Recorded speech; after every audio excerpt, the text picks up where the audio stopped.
지난 주말 뉴욕 증시를 수놓았던 뜨거운 종목들과 전문가의 인사이트를 확인해보는 시간입니다. 이항영의 월가이드 시작합니다. MTN 이항영 전문위원 모셨습니다. 안녕하십니까? 네, 안녕하세요. 네, 안녕하십니까?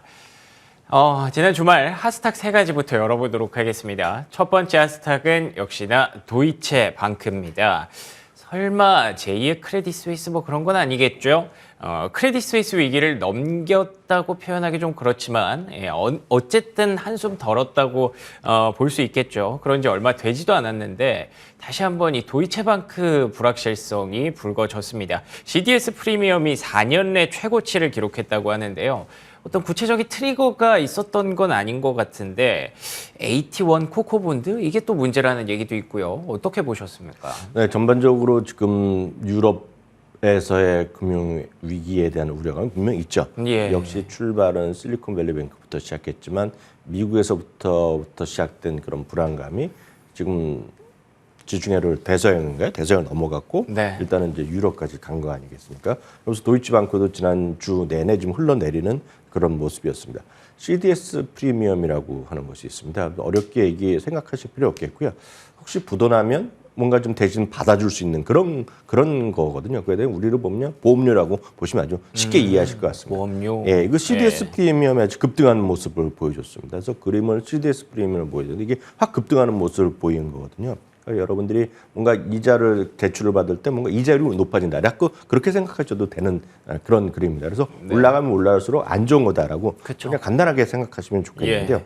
그렇기 때문에 주가는 이제 유럽에서 한 장중에 10몇 %까지 떨어졌었고요. 맞습니다. 미국도 한 9% 떨어졌다가 4, 5% 정도까지 하락폭이 약간 줄이면서 마감됐지만 전반적으로 이런 불안감이 완전히 해소되지 않고 있는 것은 분명한 팩트라고 보셔야 되겠습니다.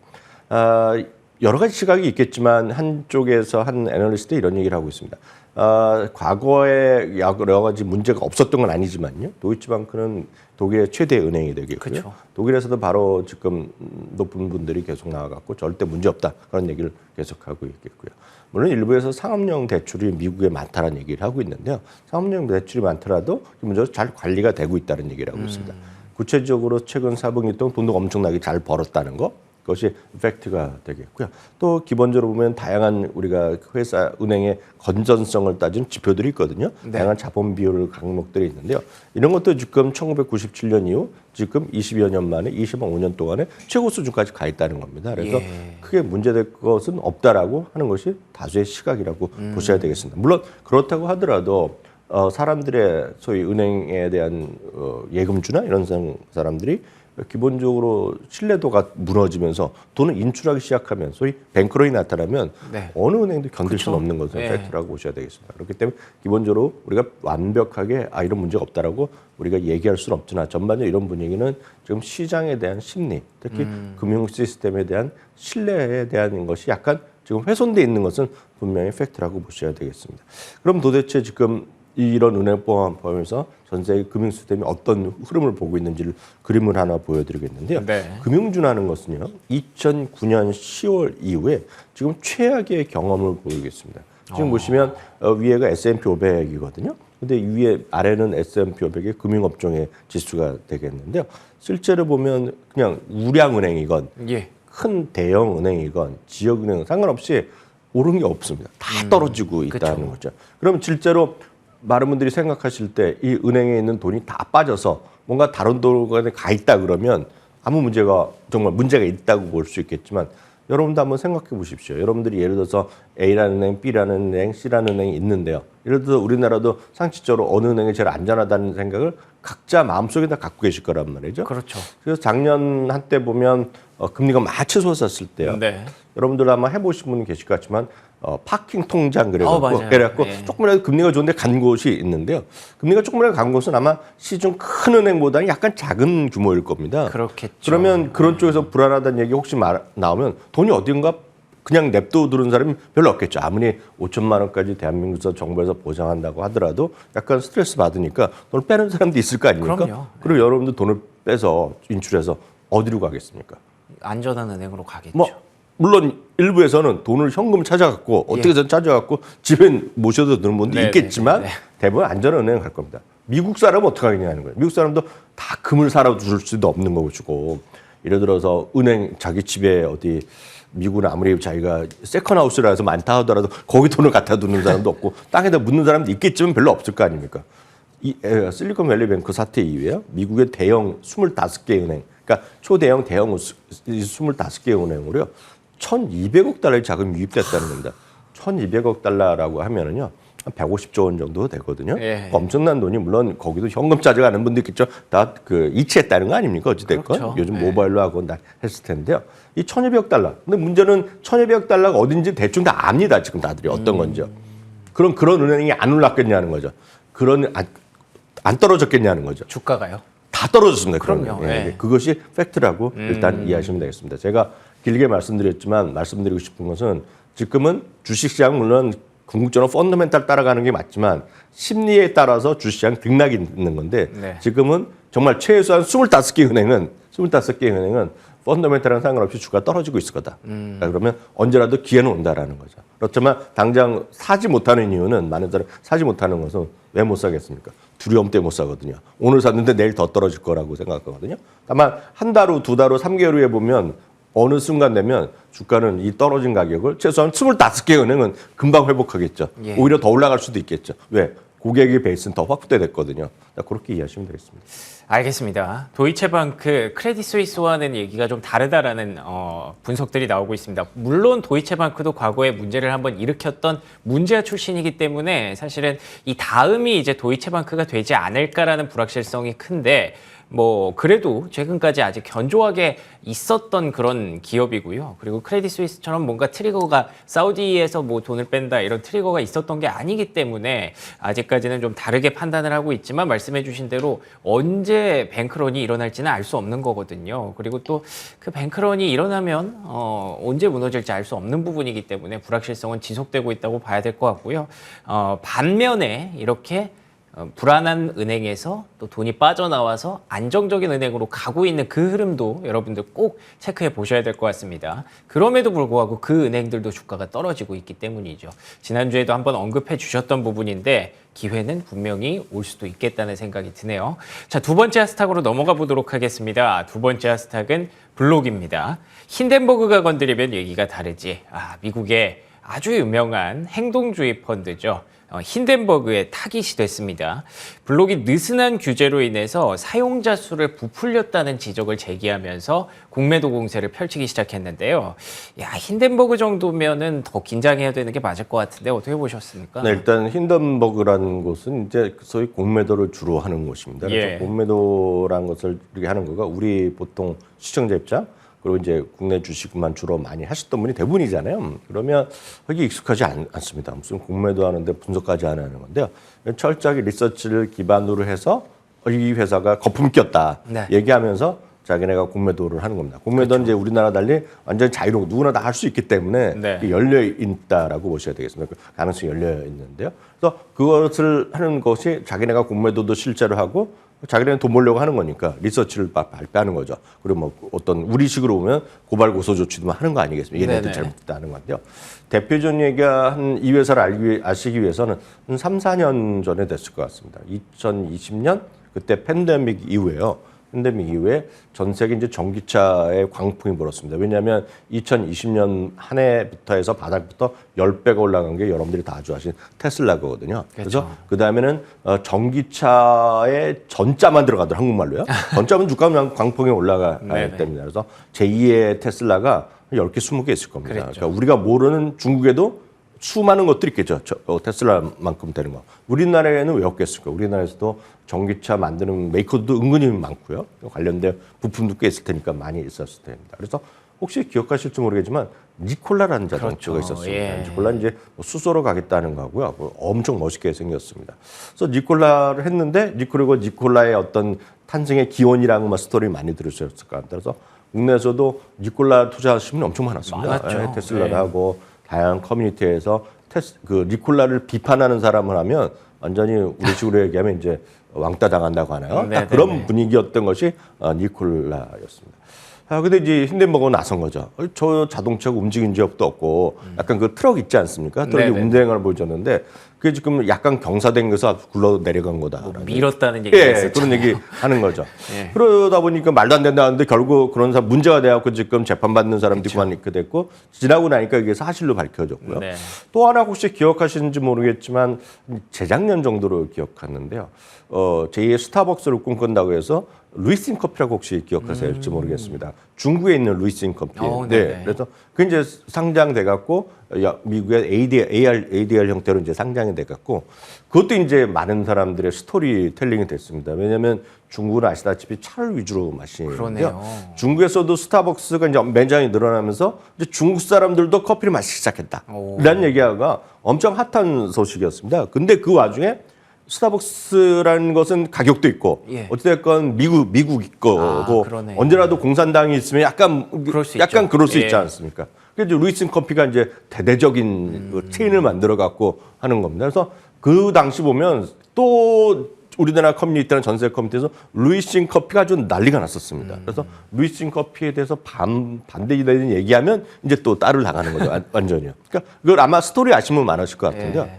근데 이들이 또 3년 동안 특정 매장들을 다니면서 진짜 사람들이 갔는지를 확인한 겁니다. 그러니까 이들이 아주 철저한 사람들이 알고 보면은요. 그러네요. 직접 가서 특정 매장에 가서 예를 들어서 무슨 우리 쉽게 풀어드리면 1000잔이 팔렸다고 얘기했는데 예. 간 사람이 300명밖에 안 된다. 그런 걸 하는 겁니다. 진짜 행동주의 펀드 맞네요. 네, 그런 거죠. 행동인데 돈 예. 버는 것도 있고 안 된다고 얘기하는 건데 하여튼 예. 철저하게 하는 사람입니다. 그래서 그걸 또 찾아봤더니 처음에 다 반발을 하거든요. 반발을 하는데 알고 보니까 또 돼갖고 바로 이게 상장해서 지금 상장이 그 미국에서 거래가 안 되거든요, 지금요. 그러니까 그게 이제 루이싱 커피의 이런 경험이 있는 사람들입니다. 그래서 예. 자잘한 것들이 많고 물론 실패한 것도 많이 있죠. 근데 요번에 이제 아시다시피 이번에 딱 건드린 거가 그 블럭을 건드린 예. 겁니다. 블럭은 아시다시피 기존의 스퀘어고 스퀘어 엄청나게 대단한 회사였고 전 세계의 어떤 금융 시스템에 큰 변형이 일으켜는 맞는데요. 이 미리 아셔야 될 것이 이 소위 블락과 페이팔이 지금 어려워지게 가장 큰 계기는 두 가지가 있습니다. 하나는 이런 사태랑 상관없이 비트코인에 적극적으로 뛰어들기 시작했을 때가 4만 불, 5만 불 하면서 10만 불 간다가 얘기할 때 재작년이었거든요. 그러네요. 2, 3년 전이었습니다. 그때부터 거래를 활성화하고 직접 투자도 많이 했고 보유도 많이 하면서 그때부터 지금 약간 어려워졌고요. 그쵸. 그다음에 이들이 가장 큰 것은 간편 결제라든가 돈을 주고받는 벤모라든가 캐시앱 서비스. 특히 이들이 컸던 것은 기회가 있을 때마다 말씀드렸다시피 미국 국민의 25%는 아예 은행에 계좌가 없거나 대출 못 받는 사람들인데 팬데믹 때 정부에서 돈을 주고 주 정부에서 돈을 주다 보니까 돈을 받을 계좌가 없잖아요. 네네. 그거를 이제 얘네들이 해준 거거든요. 그렇죠. 그래서 커진 게 캐시앱이 커졌고 벤모가 이제 여전히 더 활성화됐던 건데요. 여기 이제 경쟁자로 나타나는 것에 간편 결제, 우리나라도 요즘 많이 이슈가 되고 있고 오늘도 뉴스에서 많이 나던데 애플페이, 그 애플페이를 통한 결제, 뭐 이런 것들이 나오면서 약간씩 슬로해진 건데요. 네. 바로 여기에 이제 또 들어간 겁니다. 이번에 현대모가 이것도 2년에 걸쳐서 또 조사를 한 거예요. 2년 동안에 걸쳐서. 그래서 뭘 했냐면 그러다 보니 이제 이 사람들이 뭔가 언뱅크가 언더뱅크도 되니까 뭔가 이슈가 있을 거 아닙니까 지금요. 예. 그러니까 정확하게 신용에 잘 안 될 거 아닙니까 지금. 네네. 근데 하다 보니 정말 철저한 내부 규정도 지금 없었다. 그러니까 실제로 보면 진짜 이 사람의 A라는 사람이 있는지 없는지 우리식으로 보면 신용불량자를 대상으로 아주 범죄 조직에 쓰고 있는 거 아닙니까? 예. 그렇게 가끔 뉴스가 되잖아요. 예. 그래서 이들의 계좌가 예를 들어서 어떤 범죄 조직에 많이 쓰여졌다는 얘기를 하는 겁니다, 지금요. 그걸 철저하게 막을 수 있으면 막을 수도 있는데 안 막았다 얘기를 하는 겁니다. 그걸 2년 동안 확인을 해봤다는 네, 거죠. 그래서 거기서 그만둔 사람들을 물어봤더니 예. 우리가 그렇지 않아도 보스한테 얘기했더니 보스한테 무시당했다 이런 얘기 하는 거고요. 결정적인 거가 두 개가 들어갑니다. 네. 얘네가 진짜 여러분 가짜 계좌를 만들 수 있는지를 다 테스트를 한 거예요. 네. 그래서 여러분들 다 아시는 극히 유명한 두 명을 했습니다. 도널드 트럼프 대통령이랑 전 대통령이랑요. 예. 그 일론 머스크의 자기가 그 이름으로 계좌를 만들었어요. 예. 그래서 실물 카드까지 받아버렸습니다, 지금요. 그러니까 다 가짜인지 알잖아요. 근데도 발행이 됐다는 겁니다, 지금요. 사고네요. 네, 딱 그거에서 한 거죠. 근데 회사에서는 이게 그렇지 않다라고 얘기하고 있는데 지금 현재 진행형인데 이 어떤 그 전직이 있으니 주가는 많이 첫날 떨어졌고 예. 지난 금요일 날이 약간 하락은 진정됐지만 여전히 하락을 했다라는 것까지가 팩트다라고 보셔야 되겠고요. 예. 또 오히려 캐시우드 같은 경우에는 오히려 또 2,100만 달러 규모를 샀더라고요. 35만 주 사버렸어요, 예. 지금요. 그러니까 이거 뭐 어떻게 될지 모르지만 예. 이 어떤 그런 것들 사실관계는 여태까지 진행된 거 설명드렸습니다. 알겠습니다. 참 캐시우드 이분도 대단한 게 지난주에 말씀드렸던 코인베이스도 샀더라고요. 이 문제가 이렇게 커질 때 또 사는 이거 용기라고 표현해야 될지 뭔지 모르겠지만 어찌됐든 지금 상황이 블록에게는 별로 좋지 않아 보입니다. 트럼프 전 대통령의 그게 나올 정도면요. 참고하셔야 될 것 같고요. 자, 마지막 하스탁 열어보도록 하겠습니다. 마지막 하스탁은 온홀딩스입니다. 글로벌 런닝화 열풍의 선두주자, 그러니까 위원님께서 꾸준히 얘기하셨던 런닝화 열풍에 대해서 말씀을 해주셨는데 좀 생소하신 종목일 수도 있겠습니다만 스위스 기반의 이런 런닝화를 만드는 온홀딩스의 주가가 최근에 급등세를 이어가고 있습니다. 들어보니까 목표가도 엄청 많이 올라가고 있다고 들었어요. 네, 온홀딩스는 물론 S&P 500 기업은 아니고 상장한 지 몇 년밖에 안 됐죠. 올해 네. 제일 많이 올라간 주식이 하나입니다. 어쨌든 여러분들 생각하셔야 될 것이 온홀딩스는 아마 주가는 많이 올라갔는데요. 이게 여전히 상장대 가격은 아직 안 나옵니다. 그리고 여전히 적자 기업이라는 분명히 아셔야 될 것 같은데요. 온홀딩스는 딱 보시면 그 이름만 들으면 모르지만 아마 사진 보고 이미지 보시면 이런 거 좋아하시면 아실 것 같습니다. 또 국내에서도 팔고 있고요. 국내에서도 많은 분들은 뭐 쇼핑이나 뭐 이렇게 백화점에서 파는 거로 알고 있습니다. 하여튼 저 신발인데 지금은 누차 말씀드렸다시피 저희가 안전벨트를 매라 할 때 패스트 뉴 시트벨트라고 하는데 요즘 네네. 영어로는 패션이란 말을 바꿔 쓰는 말이 많이 있거든요. 예. 근데 그만큼 운동과 그런 패션이 결합돼 있고 그래서 그중에 한복판에 러닝이라는 것이 광풍이 분명히 있다라고 보셔야 되겠습니다. 그러니까 그런 관점에서 이 신발도 여전히 거기에 한복판에 있는 신발이 되겠고요. 네. 이것뿐만 아니라 여러분 말씀드렸던 호카라든가 뭐 사코니 이런 것도 우리가 나이키 말고 익숙하지 않은 것들도 많이 지금 되고 있다. 뭐 APL 이런 브랜드들이 있거든요. 그런 것들에 대한 관심이 어찌됐는지 모르지만 많이 되고 있다. 그게 현실이라고 보셔야 되겠고요. 2분기 주문 상황도 아주 긍정적으로 얘기하고 있고요. 1분기 같은 경우에 매출이요. 가이던스를 올려놨는데요. 전년 동기 대비 무려 61%가 늘어날 것으로 지금 보이고 있고요. 컨센서스가 38%였는데 이거보다 훨씬 많이 팔릴 수 있다는 얘기를 하고 있습니다. 특히 총 매출 그 매출액 마진율도 많이 올라가고 있고요. 참고적으로 여러분 말씀대로 호카를 만들고 있는 데커스요. 한번 그림 한번 보시면 그냥 사상적 효과를 계속하고 있거든요. 그러네요. 이게 그만큼 시장 심리다라고 이해하시면 좋겠습니다. 알겠습니다. 스포츠 런닝화 시장에 대해서도 꾸준한 관심이 필요할 것 같고요.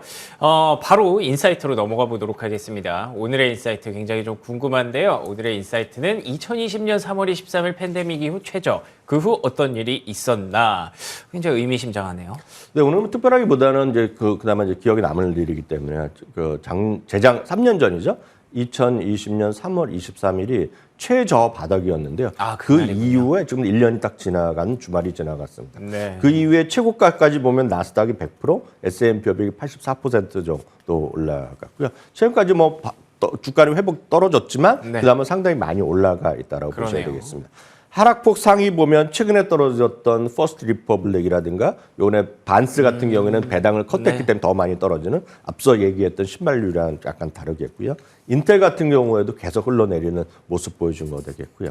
버라이즌 같은 경우에도 많은 분들이 이제 배당을 얘기하고 있지만 주가는 가장 많이 떨어진 그런 주식 중에 하나라고 일단 보셔야 되겠습니다. 네. 반면에 상승한 주식들은요 대부분 에너지 주식들이 아주 위에 상단에 차지하고 있다라고 보셔야 되겠고요. 예. 특이한 것은 테슬라보다 더 올라간 것이 우리 자동차용 반도체 1위 기업 말씀드렸던 온세미컨덕터가 바닥에서부터는 그 같은 날 대비보다는 테슬라보다 더 많이 오른 주식이었다라고 이해하시면 되겠습니다. 알겠습니다. 팬데믹 이후 최저치를 찍은 이후에 3년 동안 어떤 일들이 있었는지 종목들과 업종들을 한번 체크해 보면서 앞으로의 전망도 여러분들 점쳐보실 수 있을 것 같습니다. 지금까지 월요일 월가이드 시간 이항용 MTN 전문위원과 함께했습니다. 오늘도 좋은 말씀 고맙습니다. 네, 월요일 굿모닝 글로벌 여기서 마무리하겠습니다. 저희는 내일 아침 5시 55분에 돌아오도록 하겠습니다. 이어지는 출발 성공 투자 역시 MTN 머니투데이와 함께해 주시기 바랍니다. 시청해 주신 여러분 고맙습니다.